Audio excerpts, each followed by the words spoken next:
I wake at 5:30 a.m. to silence thick as winter fog. The house breathes around me, radiators clicking, floorboards settling, Emma's stuffed elephant keeping watch from the hallway. I slip past the kids' room, bare feet finding the cold spots between rugs, and pad downstairs to start the lunches. PB&J for Emma, no crust.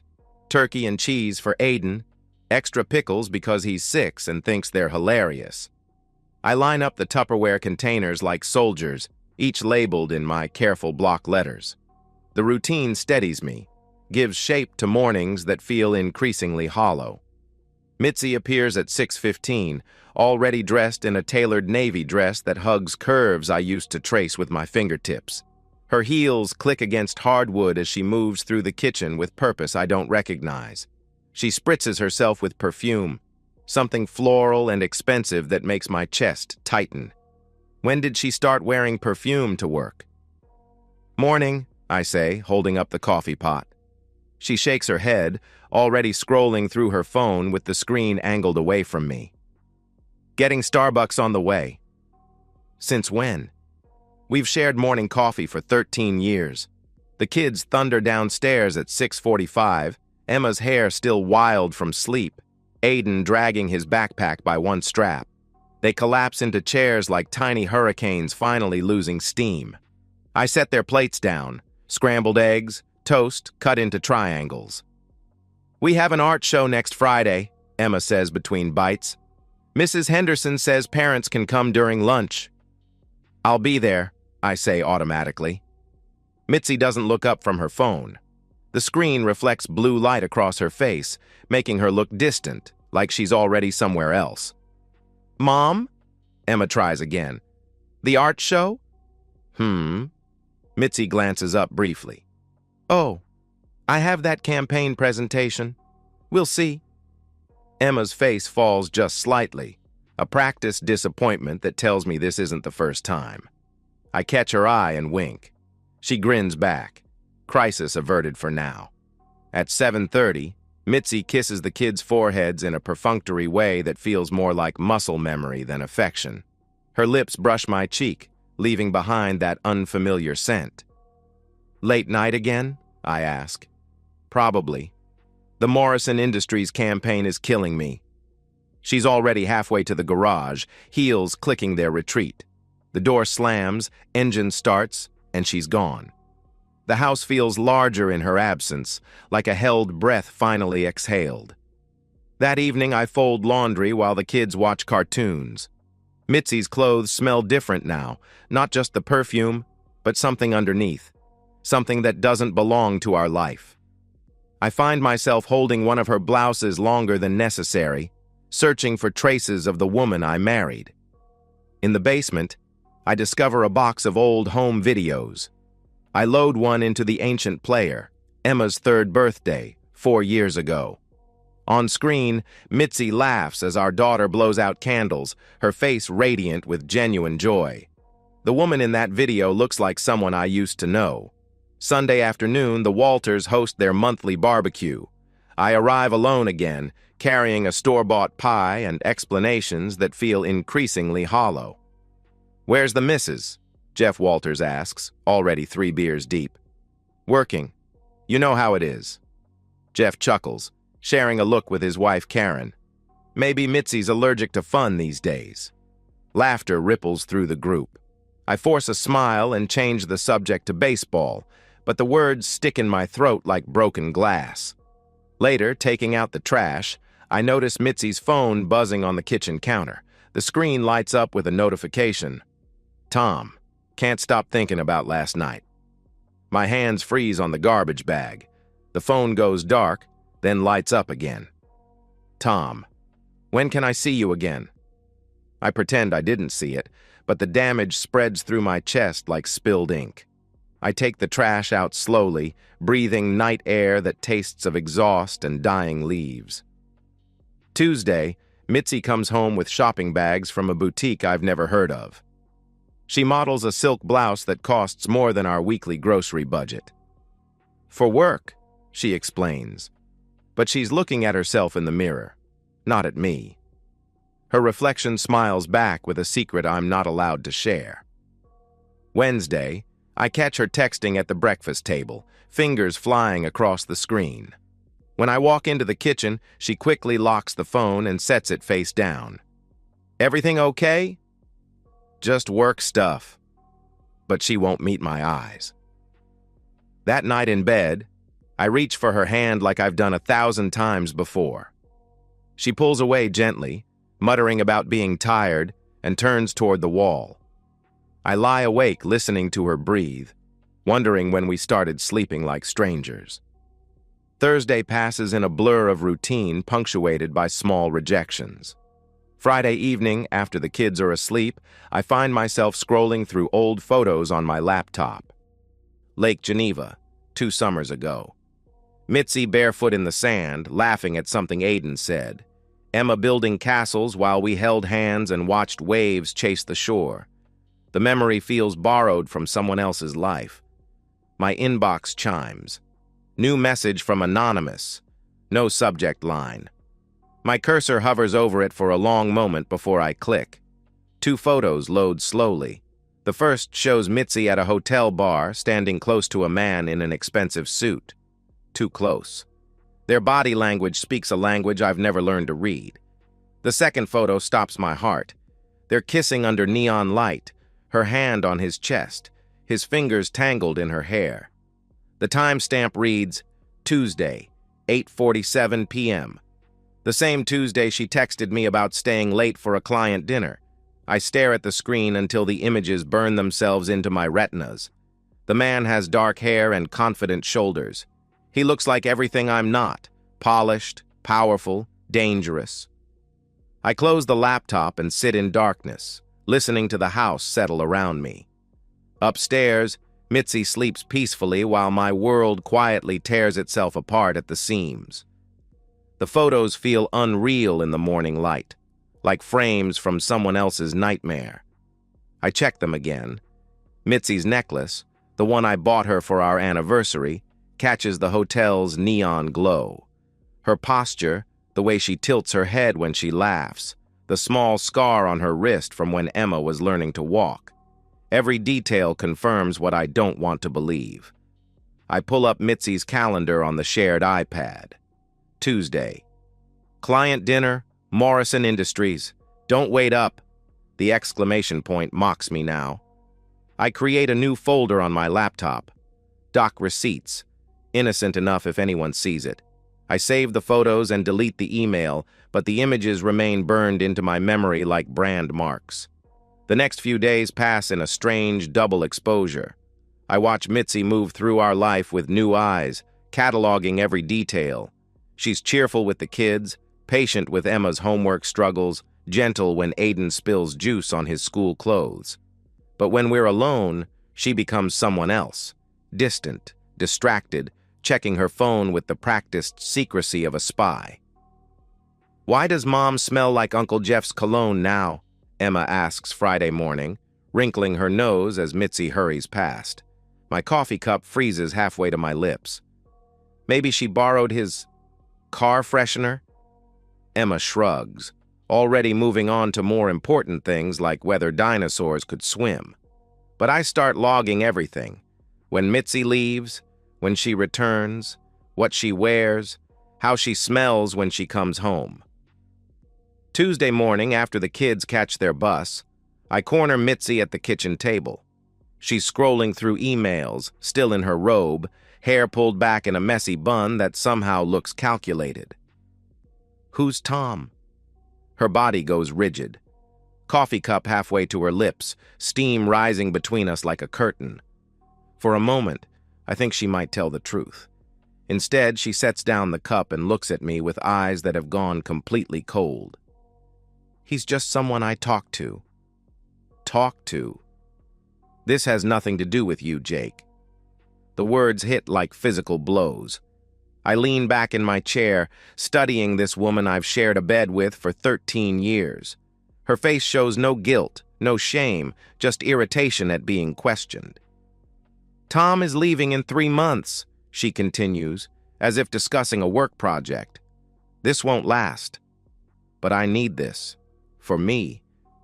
She makes it sound like therapy, like meditation, like something healthy and necessary, not betrayal, not the systematic destruction of everything we've built together. You wouldn't dare file for divorce. Her voice carries a smirk I've never heard before. Mothers always win. You'll be renting some sad little apartment with IKEA furniture while I keep the house, the kids, everything that matters. The casual cruelty of it leaves me speechless. She stands, adjusts her robe like armor, and walks away. I sit at the table listening to her shower run, wondering if the woman I married ever existed, or if I've been living with a stranger for 13 years. That afternoon, I drive to Leah's school. My sister teaches 4th grade in the next district over, and her classroom after hours feels like a sanctuary. Construction paper artwork covers the walls, rainbows and stick figure families that believe in happy endings. She said, "What?" Leah's voice could cut glass. I repeat Mitzi's words while Leah paces between tiny desks. My sister is 5 years younger but has always been the fierce one, the protector, the one who fought my battles when we were kids. "Get a lawyer," she says. "Now, before she does. Maybe if I just... Jake." Leah stops pacing and grabs my shoulders. "This isn't a phase. This isn't stress. She's planning to destroy you while keeping everything she wants. Don't let her." On the drive home, I stop at Calvin Morrison's house. Cal has lived next door for 8 years, waters our plants when we travel, accepts packages when we're not home. He's outside washing his truck, country music drifting from a Bluetooth speaker. "Hey, stranger," he calls out. "Haven't seen you at the hardware store lately." We chat about lawn mowers and the weather. Then, with studied casualness, Cal mentions seeing Mitzi at the Sheraton parking lot last week. "Didn't know she was into suits," he jokes, not understanding the knife he's just twisted in my chest. "Figured her for more of a jeans and flannel type, you know." I drive home with Cal's words echoing in my ears. The Sheraton, where the photos were taken. How many people have seen her? How long has this been going on? That night, I place a small voice recorder under the kitchen table while Mitzi gives the kids their baths. $20 insurance from Radio Shack, the kind private investigators use in movies. When she comes downstairs, I start a conversation about her work life. Casual questions about projects and deadlines, the kind of shop talk we used to share. She relaxes, maybe thinking I've accepted her explanation. Within minutes, she's confessing everything. Not intentionally, she still thinks I'm the same trusting fool I've always been. But the details spill out. Tom from New York, the hotel meetings, even laughing about the conference room at Morrison Industries where they had sex while her colleagues worked late downstairs. I sit there nodding and asking follow-up questions like a good husband, while inside I'm falling apart and building myself back up simultaneously. The recording runs for 47 minutes. When I finally turn it off and delete it from the device's memory, I have enough evidence to destroy her. But first, I need to figure out what kind of man I want to be when this is over. Carla Ramirez's law office sits in a converted Victorian house downtown, all dark wood and serious books. She's younger than I expected, maybe 40, with steel gray eyes that miss nothing. Her handshake could crack walnuts. "Play it," she says, after I explain why I'm here. I set the voice recorder on her desk. Mitzi's laughter fills the room as she describes her affair, her voice bright with secrets she thinks will never see daylight. Carla listens without expression, occasionally making notes in careful script. When the recording ends, she leans back in her chair. "This is good. Very good. Your wife's affair with a workplace superior opens several doors. I can argue for shared custody and likely get any alimony claim denied." She explains the legal landscape with surgical precision. Illinois law favors joint custody when both parents are involved, which I am. Mitzi's threats about mothers always winning are mostly bluster, especially with evidence of misconduct. "But you need more than this," Carla continues. "Digital evidence, paper trails, Documentation of the timeline. Can you get that? I can. At home, I set up a systematic evidence collection system. Screenshots of shared calendar entries, time-stamped automatically. Cloud backup data from our family Apple account that Mitzi forgot I had access to. GPS logs from our shared car account showing trips to the Sheraton when she claimed to be at client dinners. The text messages between Mitzi and Tom make my stomach turn. Explicit discussions of hotel rooms and creative uses of Morrison Industries office space. Worse are the casual dismissals of our family, our marriage reduced to an inconvenience they have to work around. Jake won't notice, Mitzi writes in one thread. He's too busy being the perfect dad to pay attention to anything else. I screenshot everything, organize it by date, cross-reference with her public calendar. The pattern that emerges is devastating.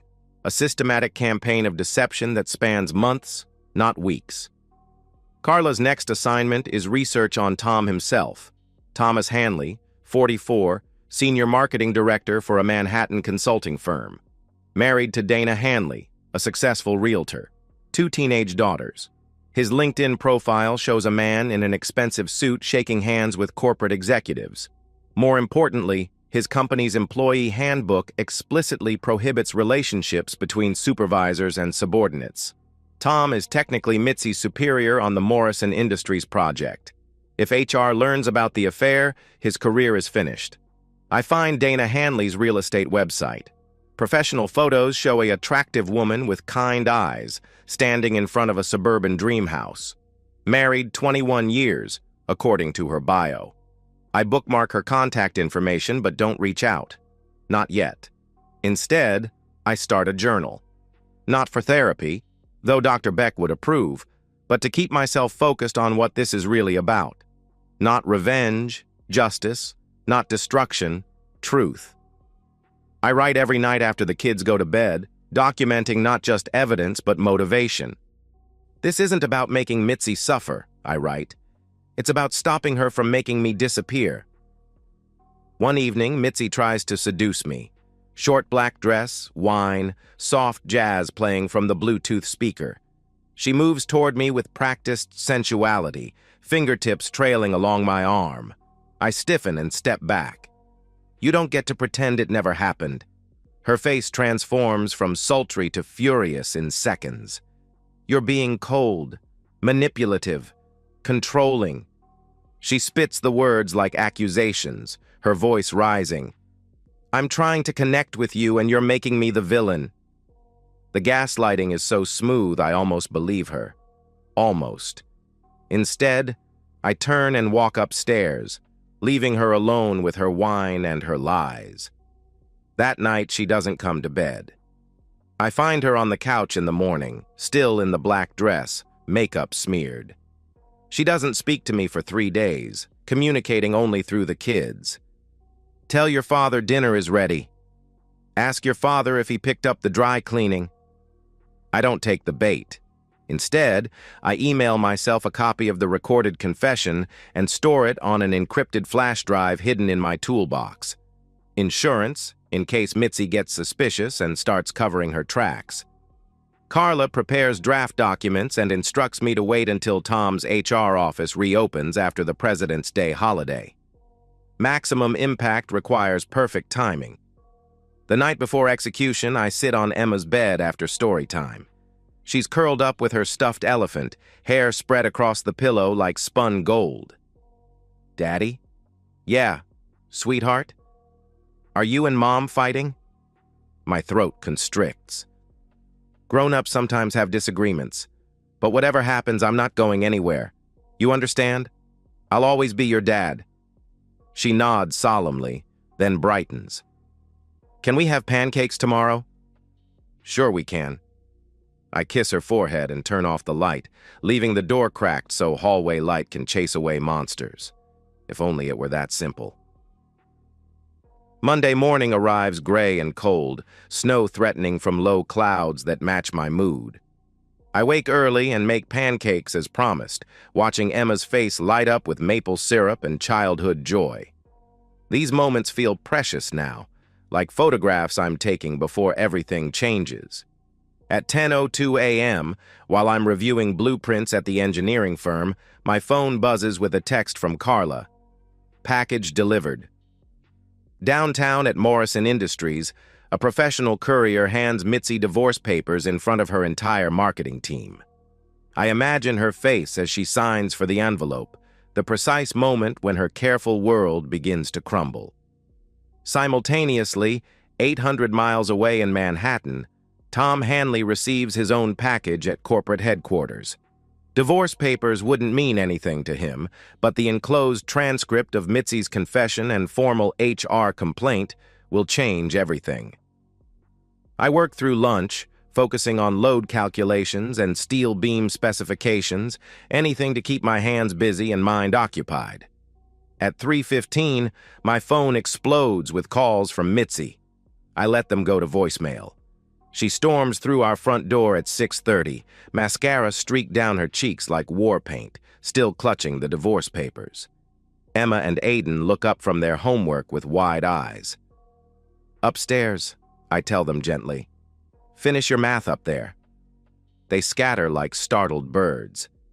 Mitzi waits until their footsteps fade before unleashing fury that shakes the windows. "You humiliated me," she screams. "In front of everyone, my career is ruined." I sit at the kitchen table, hands folded, voice steady. "Number, I just stopped lying for you." She comes at me with accusations, threats, tears that feel manufactured. I've seen this performance before, the wounded victim routine that worked for 13 years. Not anymore. "I gave you everything," she sobs. "My best years, my body after 2 pregnancies, my dreams so you could build your little suburban life." "And I gave you my trust," I reply. "You decided it was worthless." By Thursday, Tom Hanley is pulled from the Morrison Industries project pending investigation. Friday brings suspension without pay. Monday, he's terminated for violating company policy. Carla's contacts in New York confirm the details through careful legal channels. Dana Hanley files for divorce Wednesday morning. She sends me a brief email through Carla. "Thank you for telling me the truth. I deserve to know what my husband was really doing in Chicago." The local PTA network buzzes with whispers. Mitzi is quietly removed from the fundraising committee. Her boss suggests she work remotely until the situation stabilizes. The suburban social structure that once protected her now turns its back with surgical precision. Court hearings begin in March. Carla presents our evidence like a prosecutor building a case. Voice recordings, digital evidence, documented timeline of deception. Mitzi's lawyer, a tired-looking man in an expensive suit, struggles to mount any defense beyond character assassination. "My client was going through a difficult period," he argues. "Temporary poor judgment shouldn't destroy a family." Judge Martinez, a woman in her 60s with no patience for excuses, listens with growing irritation. When Mitzi takes the stand and tries to minimize the affair as a brief lapse in judgment, the judge cuts her off. "Mrs. Martin, this court has heard 47 minutes of recorded confession detailing systematic deception spanning 6 months. That's not a lapse, that's a pattern." The final ruling comes in April. Joint custody, 50-50 split. No alimony due to equal earning capacity and Mitzi's demonstrated misconduct. I get the kids alternating weeks, holidays split fairly, school events shared. Mitzi tries one last manipulation, cornering me in the courthouse hallway. "Can we make a deal?" "I'll drop the custody fight if you withdraw the HR complaint. Tom lost his job, his wife, everything. Isn't that enough?" I study her face, searching for the woman I once loved. She's still there, somewhere beneath the desperation and calculation, but she's buried too deep to matter anymore. No. That night, Emma's school play premieres. I arrive early, claiming a seat in the 3rd row. Mitzi appears minutes before curtain, sliding into a chair 2 rows behind me. She looks smaller somehow, diminished. Emma shines on stage as a talking tree, her voice clear and confident as she delivers lines about growing strong roots. When the curtain falls, she runs straight to me, program clutched in her tiny fist. "Did you see me, Daddy? Did I do good?" "You were perfect, sweetheart. Absolutely perfect."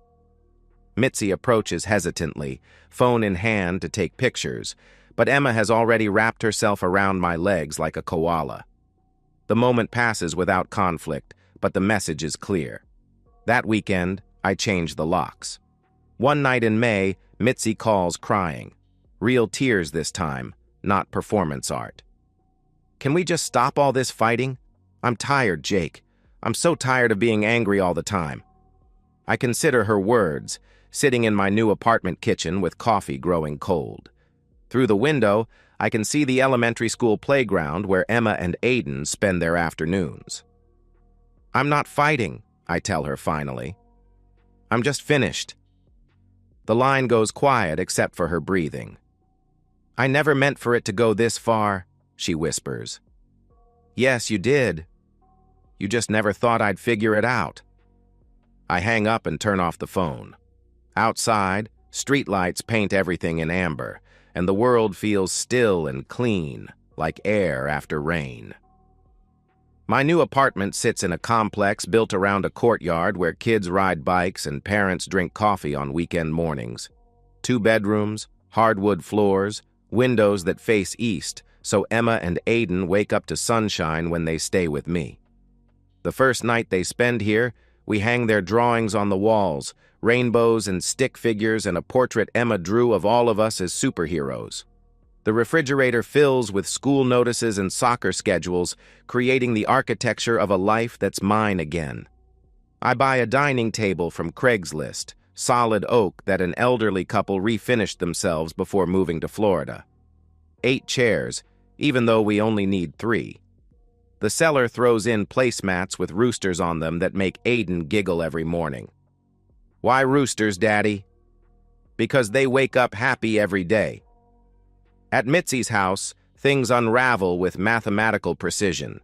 Her marketing manager begins CCing HR on all communications. Projects get reassigned to colleagues who offer thin smiles and careful distance. The career she built with such careful ambition crumbles like sandcastles at high tide. I never speak badly about Mitzi to the kids, though Emma asks questions that slice through my chest. "Why doesn't Mom smile anymore?" "Grown-ups sometimes go through sad times," I tell her. "But it's not your fault, and she still loves you very much." When Aiden wonders why Mommy's house smells different now, I realize Mitzi has stopped wearing that floral perfume. Without Tom in her life, she's reverted to the unscented soap and shampoo of someone who's given up trying to impress anyone. At the grocery store, I watch former friends cross to different aisles when they see Mitzi approaching. The social fabric of our suburban life, once so welcoming and supportive, has quietly blacklisted her. Not cruelly, suburban women are too polished for open cruelty, but completely. Leah invites me to a men's support group that meets Thursday nights in a church basement. Fluorescent lights and folding chairs and coffee that tastes like it was made yesterday, but the stories these men tell help me understand I'm not alone. "She took my house, my kids, my dog," says Robert, an accountant whose wife left him for her personal trainer. "But I realized something. She couldn't take who I was before I met her. That guy was still in there, just buried under 15 years of trying to make her happy." Dr. Alan Beck, my therapist, helps me excavate that buried version of myself. Weekly sessions in his office that smells like leather and old books, working through years of emotional suppression and conflict avoidance. "You spent 13 years trying to be the perfect husband," he observes during our 6th session. "What would happen if you just tried to be Jake?" I find my old mountain bike in the garage, clean the rust off the chain, and start riding forest trails along the river after work. My legs remember rhythms I'd forgotten, and my lungs remember how to work without the constant weight of anxiety pressing down. Mitzi sends texts that swing between apologetic and hostile like a broken pendulum. "I know you hate me, but the kids need stability." "You ruined my life for what? Your ego?" "I'm sorry. I'm so sorry. I never meant to hurt you. You're turning my children against me. I read them all but never respond. She's shouting into a void now, and the silence I give her is the most honest communication we've shared in years. In June, Emma wins second place in the district spelling bee. I sit in the front row of the school auditorium, phone ready to record every moment. Mitzi arrives late and sits toward the back, but when Emma stumbles over exhilarating, I'm the one she looks to for encouragement. "You've got this, sweetheart," I mouth, and she nods, takes a breath, and nails it on the second try. After the ceremony, Emma runs straight to me with her ribbon, leaving Mitzi standing alone by the auditorium exit. The image stays with me. My ex-wife isolated while our daughter chooses the parent who shows up, pays attention, celebrates victories without reservation. For Aiden's 7th birthday, I throw a party at the neighborhood park. Nothing elaborate. Sheet cake from the grocery store, balloons tied to picnic tables, a cooler full of juice boxes, and the kind of cheap beer fathers drink while their kids play. But every invited family shows up, and Aiden glows with attention from friends who've accepted this new normal. Mitzi comes, sits on a bench apart from the other parents, checks her phone more than she watches Aiden open presents. When he blows out candles and makes a wish, she smiles, but it doesn't reach her eyes. Driving home that night with tired, happy kids singing off-key in the back seat, I realize something has shifted inside my chest. The constant ache of loss and betrayal has been replaced by something lighter. Not happiness exactly, but possibility. I sleep through the night for the first time in months. 6 months later, I arrive early at Lincoln Elementary for Emma's winter recital. The multi-purpose room buzzes with parents claiming seats and adjusting phones for recording. I choose a spot in the 3rd row, close enough to see Emma's face when she spots me in the audience. Mitzi enters as the lights dim, moving quietly to a seat in the 2nd row. Her hair lacks its former polish, pulled back in a simple ponytail that suggests practicality over style. Her phone stays in her purse, a small miracle I wouldn't have believed possible a year ago. Emma and Aiden appear on stage wearing matching red scarves, part of the winter chorus singing songs about snow and friendship and making wishes on stars. Emma's voice rises clear and strong above the others when she gets her solo verse, and I record every second while my heart swells with pride. When the final song ends and the children take their bows, Emma scans the audience and finds my face. Her smile could power the building. Aiden waves from the back row, still shy about performing but proud of his big sister. After the applause fades and families begin filtering out, Emma runs straight into my arms, red scarf flying behind her like a superhero cape. "Did you hear my solo, Daddy? Did I remember all the words?"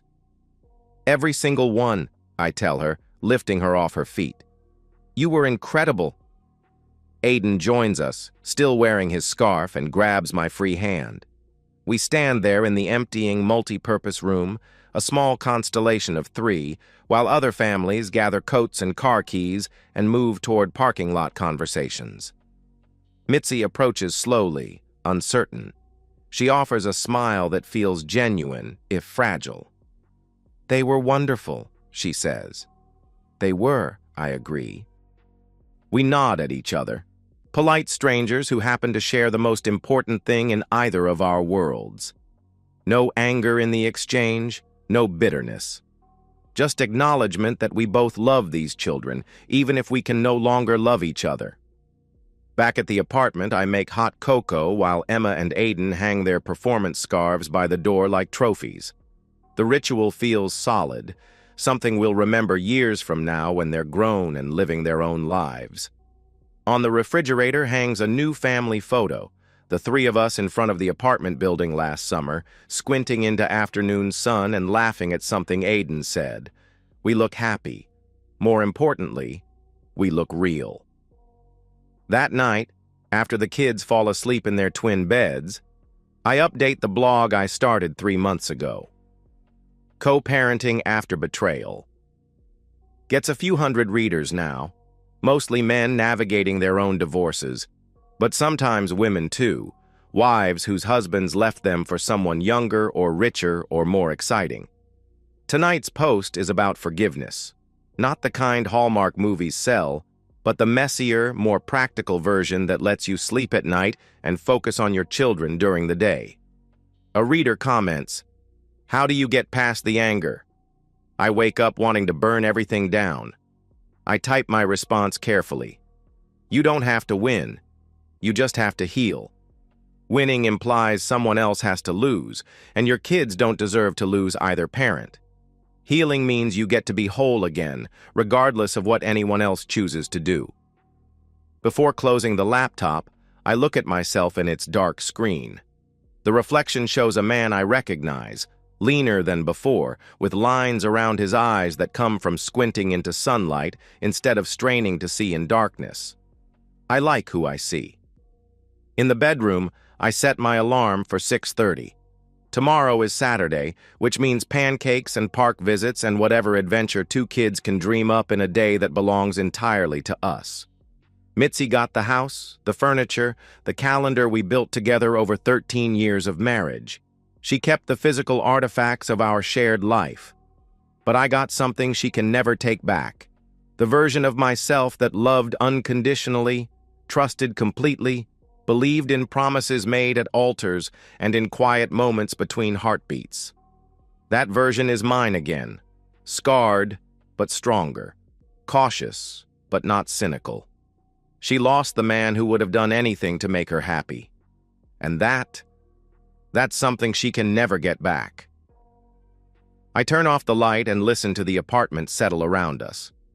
Emma murmurs something in her sleep, probably dreaming of standing ovations and perfect performances. Aiden's breathing comes steady and deep, the rhythm of a child who feels safe in his world. Outside, snow begins to fall.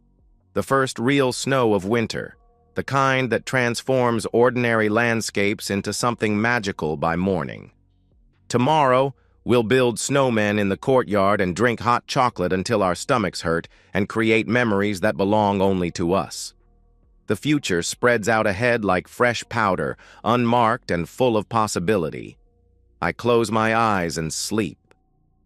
And that's the end of today's story. If you enjoyed it, please give this video a thumbs up and drop a comment below. Your support helps the algorithm push my content further.